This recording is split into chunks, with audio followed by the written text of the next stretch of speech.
আমি চেক করতে চাই না এটি আমেরিকান নৌবাহিনীর সাথে এই ডিবি ওয়ার্ল্ড কোম্পানি জড়িত।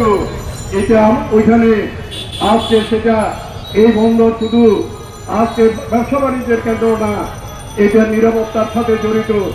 এটার সাথে ওই করিডোরের সম্পর্ক আছে এই ইয়ার সাথে, এটা পরিষ্কার। তাহলে এইখানে আমাদের দেশকে ইউনুস আজকে জড়িয়ে ফেলছে অবিলম্বে। মানে ইউনুসকে আমরা বলতে চাই, হুঁশিয়ার করতে চাই, ওখান থেকে ঘুরে আসেন।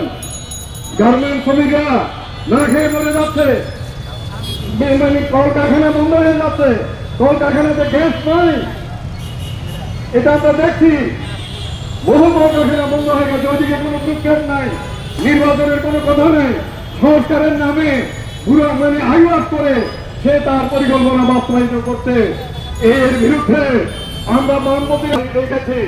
আমাদের প্রোগ্রাম কি হবে সামনে, সেই প্রোগ্রাম আমাদের আজকের সবার সভাপতি আপনাদের সামনে ঘোষণা করবেন। আসুন ওই প্রোগ্রামটি আমরা চট্টগ্রাম থেকে লং মার্চে শুরু করি। সেই লং মার্চে এই ষড়যন্ত্রের বিরুদ্ধে আমরা রুখে দাঁড়াই।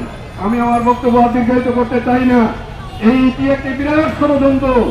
পাকিস্তান আমল থেকেও একটি বড় ষড়যন্ত্রের মধ্যে দেশ ঢুকে গেছে। আমরা 7 ভিলিটের বিরুদ্ধে লড়াই করে এই বাংলাদেশ স্বাধীন করেছি, আমেরিকান 7 ভিলিটের বিরুদ্ধে। এই এখন আরো বড় মানে ষড়যন্ত্রের মধ্যে বাংলাদেশ পড়ে গিয়েছে। এখান থেকে দেশকে আবার বের করতে হবে।